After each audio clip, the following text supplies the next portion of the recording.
Şu ulup bariyan awwalqy muhim zat kep diýerlerin gulak asma. Şu kefe gulak asyp zindigiyle dargaýada. Bir 20-30 ýyl, 40 ýyl mundan ozal biz göremizak ýöne ýaşullardan eşitýär.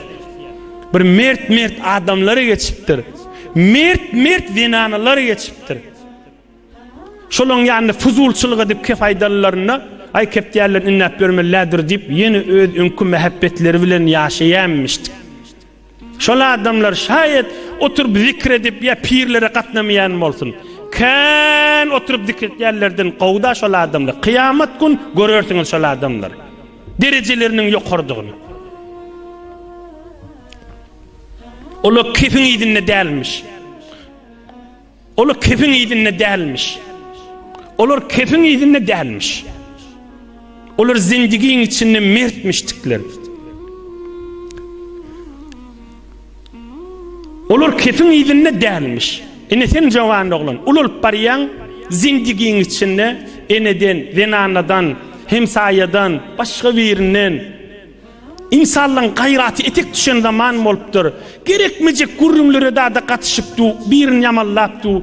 Biderek gurrunlary giýipdiler, sen kep gulak asma. Kadim Türkmenin bir mert adamları var. Özleri karaçı olsa, Türkmen karaçı diýdi, avam diýdi da. Özleri avamyň içinde de bolsalar şijiri ýerde mertmişdikleten şolardan bol. Şuň bir netijesi da. Kefi innete o ýüregiňi agyrtýandyr. Oğam kefi eşitýän da, falany maňa şey diýdimi? Şu hemsaýamy? Ya şu gaýnatamy? Şu gaýnanamy? Şu körükmi? Ya şu ene dädemmi? Ya şu dogunum maňa şikef aýtdymy?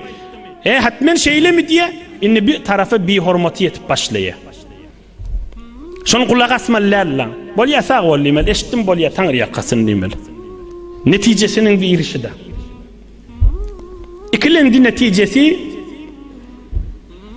özüň Hudaýyň öz sogabym diýip, öz kıyamatym diýip, öz gabrym diýip, öz buzurguwarym diýip, öz şahsiyetim diýip, öz heýsiyetim diýip, öz ululugum, bir mert musulmançylygym diýip, özüňden başga kişi hormat goý, Hudaý sana kan padaş berer. Deslaqy kep innemesizlik boldy da, ikilenjisi başga kişi hormat goýmak. Hamany birinin için ýanygly Hudaý üçin ýutýanda. Hakyň bolsa hakyňa ýetiş. Hakyňa ýetişmek şeriatda bazan, oňa urrun ýok. Emma bir muhim zat däl. Ýöne kep boljak inni ýydarlasaň. Allah üçin ýudun tarafy hormat goýdygyň bolar. Gerçi tarap erzeşi ýok hormat goýmagy. Onu da hormat goý. Hudaý niýetini bilip duranlar, Hudaýyň ýanyna honça aziz bolarsyň. Kan Recepay arada tutmalardan sen sogabyň kan bolar. Birini eşitiramal gurrunlar bada eşittirip berme.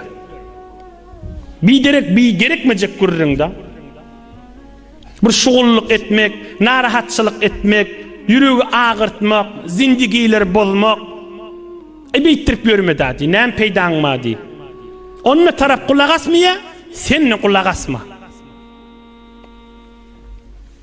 Kep diýerlerin kulak asmasızlyk ve öz ýanyňdan ýatdaş etdi, ýazdy goý.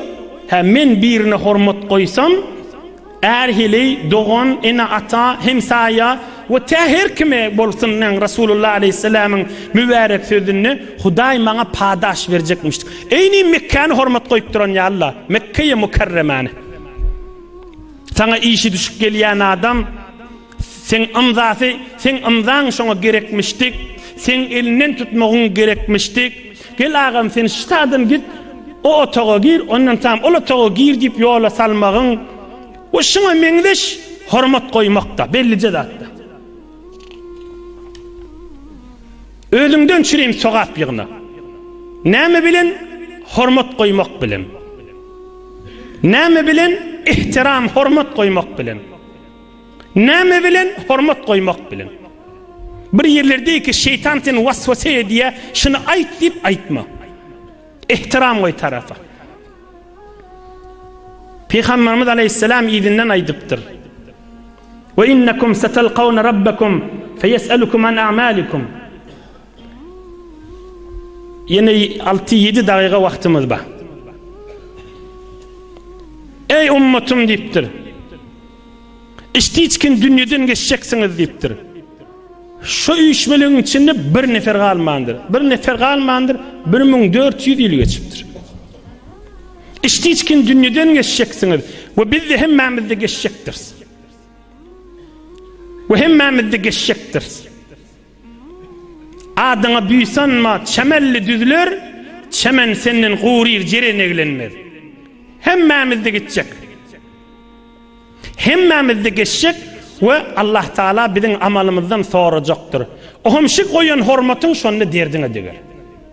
Şu kahar yudanın, şu kep gezdirilmedik, şu sofu pirin arasında kep gezdirmek, ustad şagirdin arasında kep gezdirmek, mescid cemaatin arasında kep gezdirmek, kudolun arasında kep gezdirmek, iki dostun arasında, iki hemkarın arasında, bir müdir ve müdiriyetinin eteğindeki adamların arasında, hanavadalın arasında, şu kep gezdirmeyin, koy musulmançılık doğun olup yaşılsın deyse, olukon derece padaş Huday kıyamette verecektir. Amallar sorulup tuqa, bir adam men kendi cevay arada bilinip öve gelse, bir adam da mena hurmat koyup kep gezdirtmedim deyse, yine bir mahul öve düşecektir. Mahul öve düşecektir. Ohum Peygamberimiz aydıptır. وَقَدْ بَلَّغْتُ Ey sahabalar mena eşittirdim boynumdan soğdum deyiptir.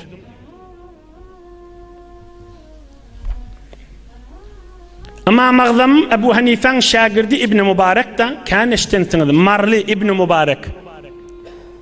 Şolay diye şon zamanında bir cavan oğlan mamış, özü 35 yaşın tevrağını dünyadan geçiptir aşo cavan oğlan. Abdullah ibn Mübarek şona diyenmiştik, Arusul Ubbad, sofulun ovadanı gelişiği diyenmiştik. Diyen işine diye ha, yüzüğüdün aydanak. Sofulun gelişiği şodu diye. O ne mi diyenmiştik? Kafir de görse, öyüne götürüp, nahar verip, çay su verip, soğugat verip göver yenmiştik. Sen ne ettirip ben deyiptir bana adamlar. Kafir öyüne götürüp, çay su verip ben deyiptirler. Vakt belki Müslümançılık kovuz atmıştık deyip, Müslüman mı olur deyip umid ediyen deyiptir. Yani bir adamlara hurmat koyuşu yerden aylanıptı, yerden Hudayın razıyçılığını ödettu. Kafir öyünün denesinden geçende gel hav deyip çay su verip eline de soğugat berk göver yermişti. Yani öyün içinden başla, birine Müslümanlığın hurmatını ödeşmahın. Cemaatin içinden, mahalleden, ahundan, eşitiyenden, eşitmeyenden, o on pirmiştik, o on soğupsınmıştık, o guruhtanmıştık, o fırgıdanmıştık. Ege elini öldürüyen bir alet düşse, hükmen öldürecekti. Resulullah aleyhissalatu vesselam nâme tafşırıptır. İyidinden aydıptır. İsma'u kavli ve akiluh. Ey adamlar, men aydiyan kefim eştin, düşünün deyiptir. Ta'lemunne enne kulle muslim ahul lil muslim. Müslümanın doğunudur deyiptir. Ve ennel muslimine ihve. Hemme Müslümanlı doğunur deyiptir. Hala sen pirine kol veren bolsun, hala kol vermetik bolsun. Sen Müslüman doğunun şu. Hala sen firqana girsin, hala girmesin. Sen Müslüman doğunun şu. Hala sen menin uğurdaş gitsin, hala gitmesin. La ilahe illallah, Muhammed Resulullah diyen olsa, Muhammed Peygamber diye sen doğunun şu diye. Beraber dini şu. Kabe'ni kıble bilen olsa beraber dini şu. Ustadımız Cebbarahun taksir aydiye, Allah hefsetsin, yanından bardan özünden ne eşitten. Biz özümüz kan eşittik, dersin başında eşittik. Saçağın başında, çay suğun başında eşittik. Ustadım Cebbarahun taksirden. Ne mi gurrun eşittik? Şu gurrun eşittik. Ol gurrun meriye ustadı Saltanmadahun taksirden. Ustadım Cebbarahun taksir gurrun meriye ustadı Saltanmadahun taksirden. Harazm, Hiva Bukhara'nı okuyup guruk kaydan adamdan tarif ediyor.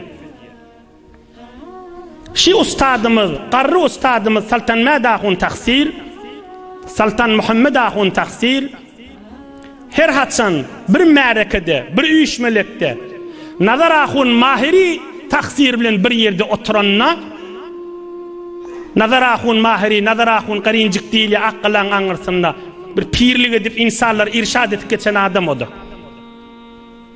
İkisi bir ýerde oturanna saltan madahun taksir 10 ýaşdagy ondan ulukonna bolsa şonuň ýanyna bilije edip koyup çöke düşüp elin diýdiniň üstüne koyup oturardy diýdi. Şo wagtda ikisiniň piri de başgady diýe. Saltan madahun taksiriň piri murşidi şo wagt ketdi pirişan. Nazar ahun taksir mahirin piri şo wagt degmira diýşan. Emma biri-birilerini görellerini tamam edip koyup hormat koyup jany bilen içimiz daşymyz meňdeşdir diýip oturýanmyşdyklar.